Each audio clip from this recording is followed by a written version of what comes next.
Bonjour, nous sommes le mercredi 24 juillet 2024 et nous allons parler de Duralex. Duralex qui est très connu pour la fabrication de ses verres. Le tribunal de commerce doit trancher ce mercredi sur le sort de Duralex qui est en difficulté financière. Le tribunal de commerce d'Orléans doit statuer sur les 3 dossiers de reprise déposés pour relancer Duralex. L'entreprise de verrerie française qui emploie 228 salariés avait été placé en redressement judiciaire en avril. Et donc on aura la réponse courant cette journée. Le tribunal de commerce doit trancher ce mercredi sur le sort de Duralex. Le tribunal de commerce d'Orléans doit statuer sur les 3 dossiers de reprise déposés pour relancer Duralex. L'entreprise de verrerie française, qui emploie 228 salariés, avait été placée en redressement judiciaire en avril. Les 228 salariés de Duralex devraient enfin être fixés. Le tribunal de commerce d'Orléans doit trancher sur le sort de l'entreprise de verrerie française connue dans le monde entier pour sa vaisselle réputée incassable, mercredi, après avoir analysé 3 offres de reprise. Depuis le placement en redressement judiciaire fin avril de la mythique verrerie, salariés et organisations syndicales sont confrontés à une longue incertitude concernant leur avenir, 3 ans seulement après une précédente procédure. La juridiction doit à présent trancher entre les 3 dossiers de reprise déposés pour relancer Duralex, fleuron de l'industrie française, et qui emploie 228 salariés à la Chapelle-Saint-Mémin, Loiret, commune de l'agglomération d'Orléans. Ouais, Macron il pourrait faire des efforts pour justement préserver l'industrie qui est déjà existante, plutôt que de chercher à créer de nouvelles entreprises. Bon, ça c'est une partie également nécessaire. Mais ça fait déjà des décennies qu'ils ont désindustrialisé le pays. Et donc, ça continue. Symbole de l'enjeu du verdict et de l'immense attente des salariés, 2 rassemblements sont prévus à 14 h devant le tribunal, 1h30 avant le début de l'audience, à l'appel de la CGT et de la CFDT.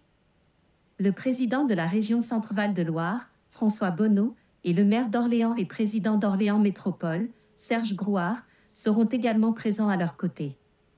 C'est une audience très importante, a estimé auprès de l'AFP François Bonneau, estimant avoir confiance en la reprise de Duralex, véritable patrimoine culturel à part entière.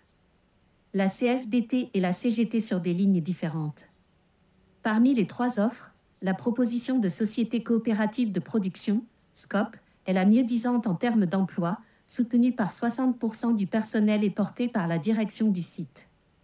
150 salariés de l'entreprise favorables au projet ont même déjà investi 500 € de leur poche, selon la CFDT, syndicat majoritaire.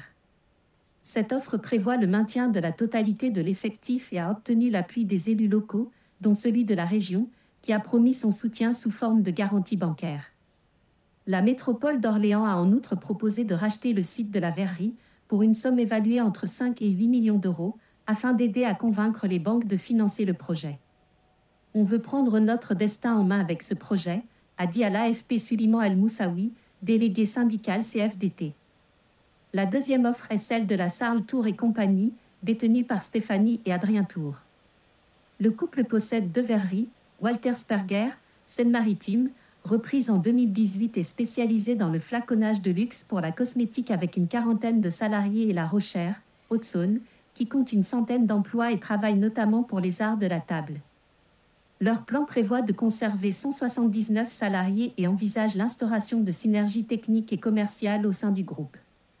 La CGT milite de son côté davantage pour cette seconde possibilité, estimant que l'accompagnement d'un industriel permettra de faire davantage bouger les choses que le projet de SCOP, qu'elle considère comme un plan B. Crise après la flambée des prix de l'énergie. La 3e offre émane de Carlesimo Investissement, GCB Investissement, groupe industriel familial qui possède 2 fonderies, Navilest International, spécialisée dans les quilles en plomb pour les bateaux, et Lori International. C'est quand même curieux qu'une société aussi connue que Duralex soit en difficulté. Il laisse vraiment couler toutes les entreprises ou qu'elles soient forcées de délocaliser pour une bonne partie. Si elles se font pas si elles restent, elles se font facilement racheter, comme par exemple Alstom sous sous la présidence de Hollande. Il y a vraiment un manque de protection des sociétés dans le pays.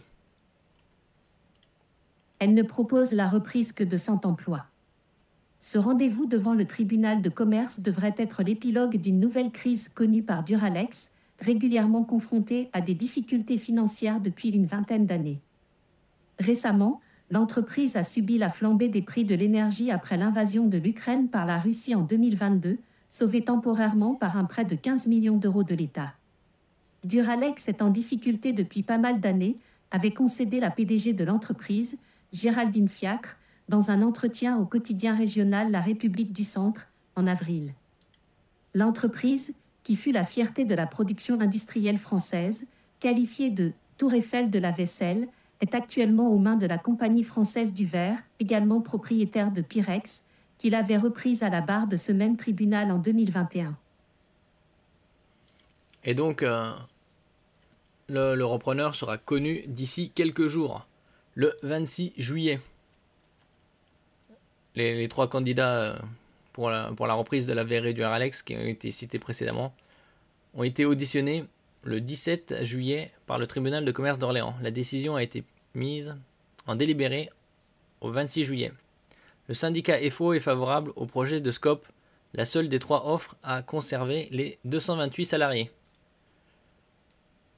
C'est beaucoup de salariés, en même temps c'est peu. Et donc chipoter pour 228, les autres pourraient faire des efforts. Les 3 candidats à la reprise de la VR et du Duralex ont été auditionnés le 17 juillet par le tribunal de commerce d'Orléans. La décision a été mise en délibéré au 26 juillet. Le syndicat FO est favorable au projet de Scope, la seule des 3 offres à conserver 228 salariés. Il y a une solution de reprise potentiellement viable, souffle Salam Essali, délégué FO chez Duralex.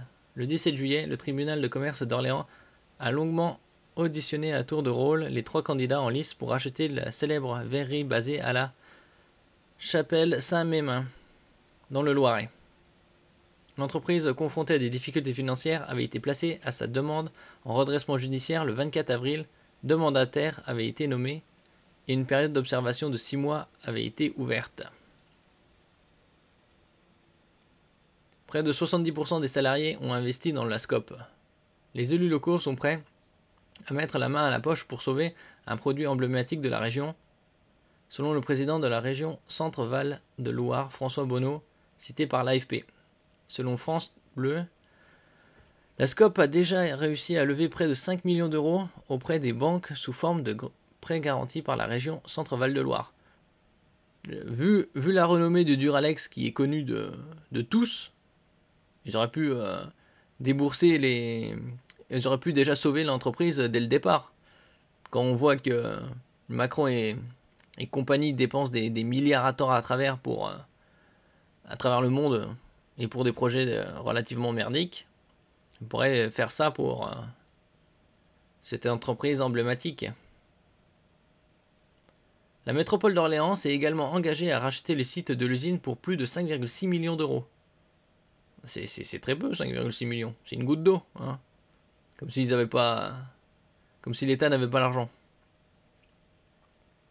toute façon, on n'est plus à quelques milliards près. Alors des millions. 70% des salariés ont mis 500 euros ou plus dans la Scope pour constituer le capital de 60 000 euros. Et cette somme a été doublée par la région, ajoute Salam Essali. Reste qu'en raison de délais très courts, le dossier n'est pas totalement bouclé. Il manque encore quelques pièces administratives, comme le CABIS. Les juges ont donné jusqu'au 24 juillet à la Scope pour fournir tous les documents, poursuit le militant FO. Plus le temps passe, plus on se rend compte qu'ils cherchent à délibérément détruire l'industrie dans le pays et en Europe. Enfin, une bonne partie.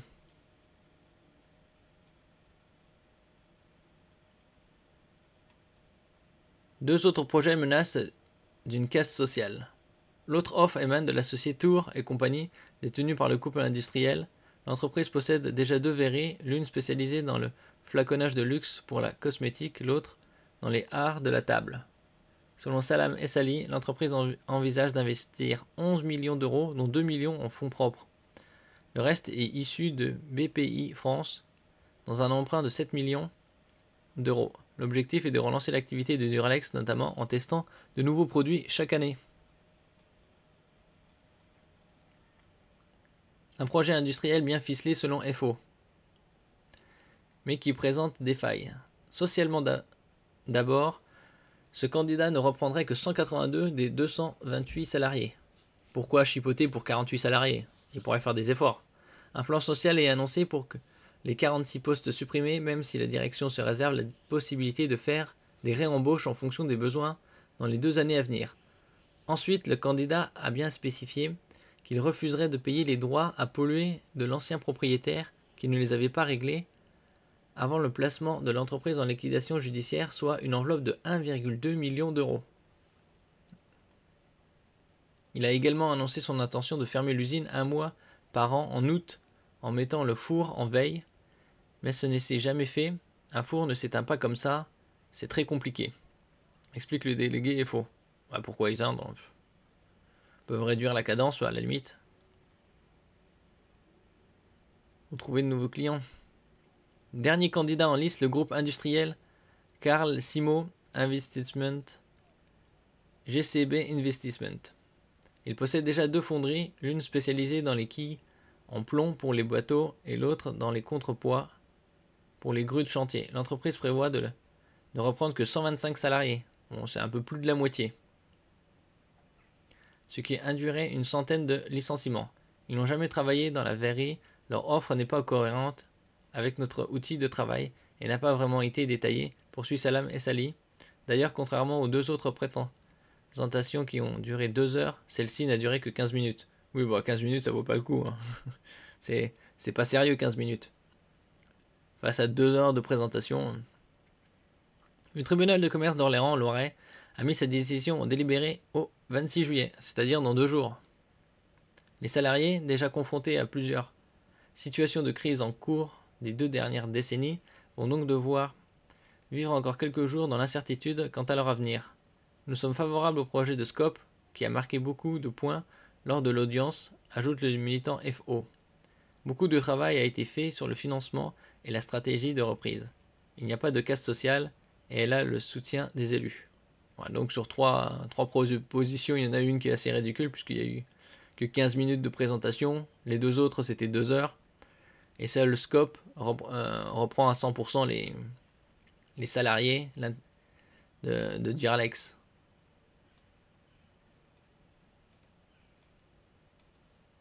Donc on va dire logiquement c'est Scope qui va emporter.